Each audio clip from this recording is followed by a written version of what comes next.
Hey dude, check out my new blaster. That's nice. Hey, you're not even looking. Yeah, no, looks great. I said, look at it.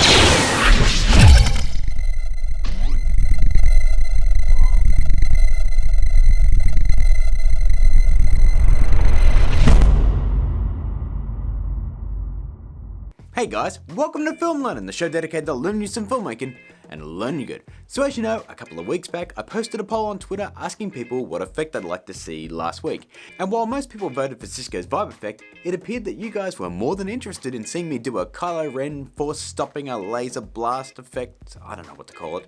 So that's what we're doing today. In order to complete this effect, you need to shoot your actor shooting a laser, shoot your actor pretending to stop the laser blast, and both a shot of the laser blast stopping, and finally, a moving shot showing that laser stuck in midair. You'll also need a copy of Video Copilot's Lightsaber V2 preset, and don't worry, it's free, and the link is in the description.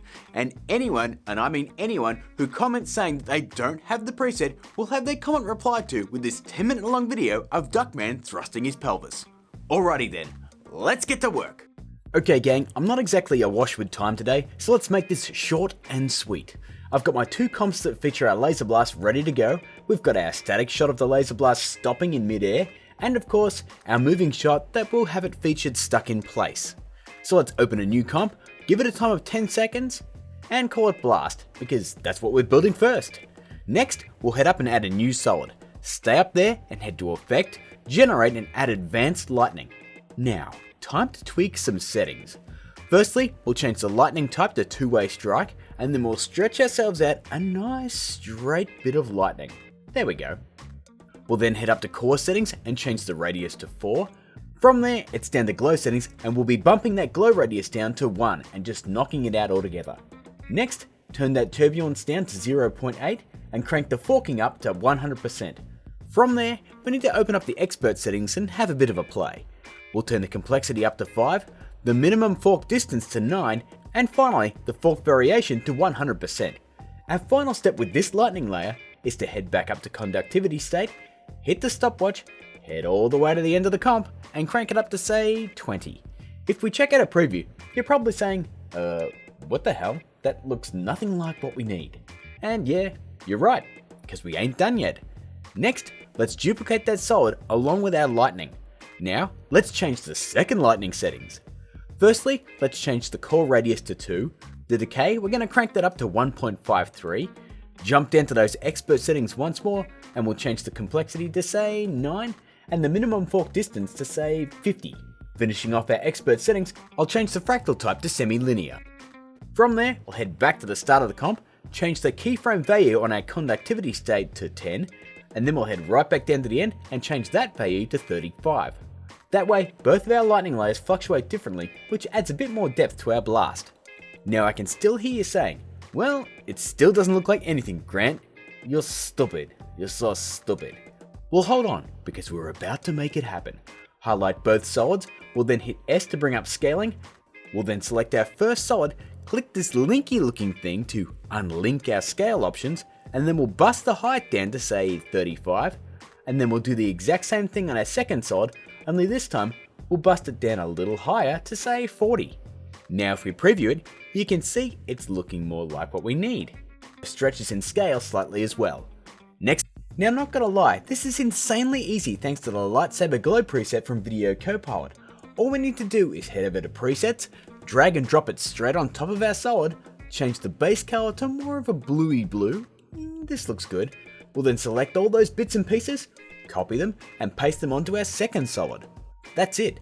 Well, one more step. We'll head up, add a new adjustment layer, then head to Effect, Stylize, and add a glow.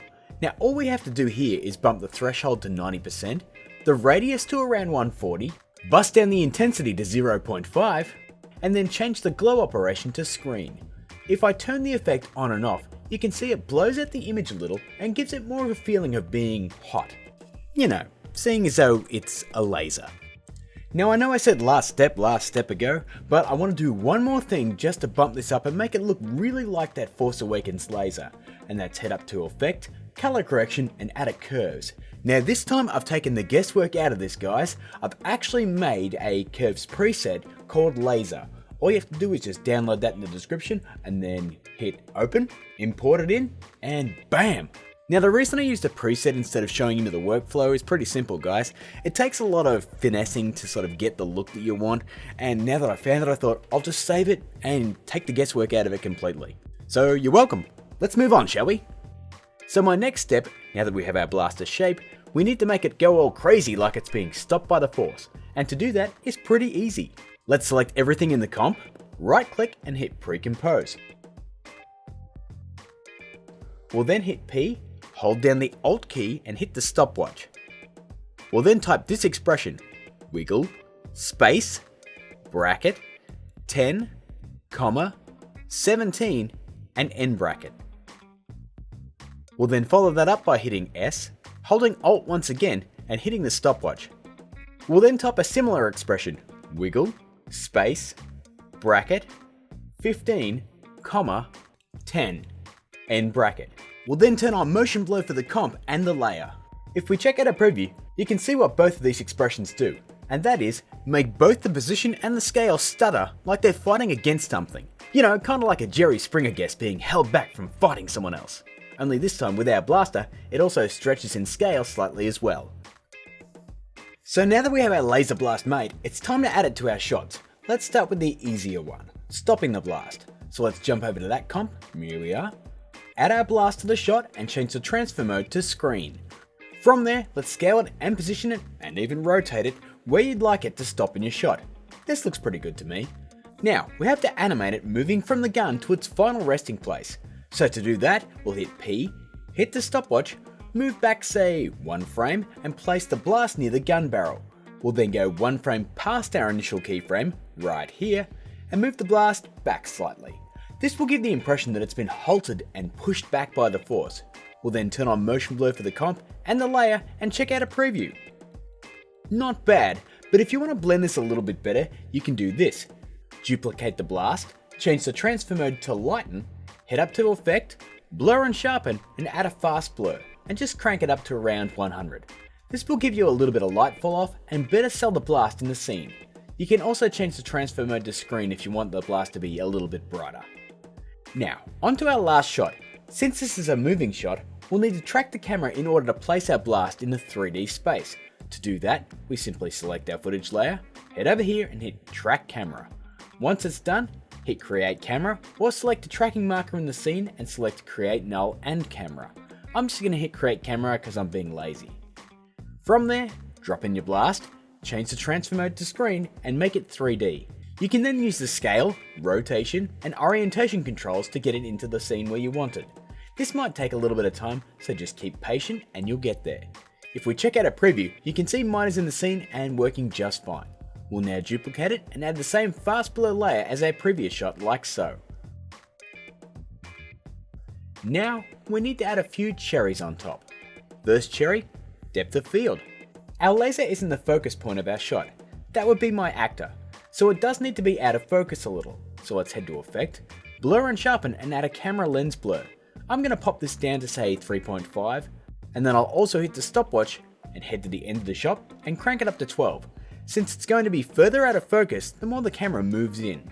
Second cherry, a lens flare. Now this is totally optional guys, but I think it sells the effect oh so much more. To do this I'll be using No Light Factory EZ, but you can use optical flares or whatever flare software you have. So I'll just add a new adjustment layer, head to effect, universe stylize and add the offending flare effect.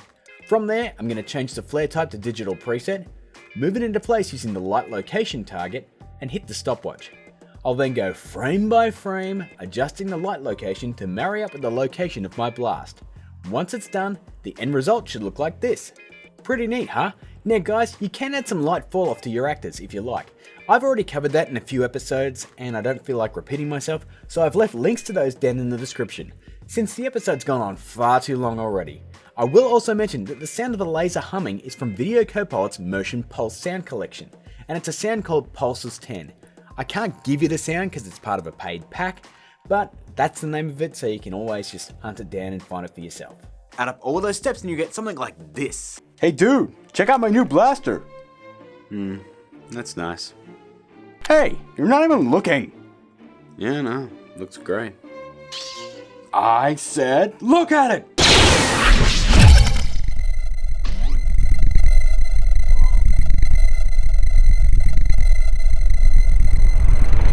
So that's my take on the Kylo Ren Force stopping a laser blast. I still don't know what to call it. Not really that hard to build the laser, add in the animation and the camera tracking, and you've got something that looks way more complicated looking than it actually is. Now guys, before I go, I just want to address the fact that we passed 30,000 subscribers. I even managed to catch it on video rolling over. I'm gonna make a thank you video and announce a new short film competition next week, as I'm still working things out with our sponsor to get some prizes for you. Now having said that, I just want to say a huge thank you to everyone who has found this channel and decided to subscribe in spite of my goofy, egg-headed persona. You have no idea how much it means. And until next week, keep learning.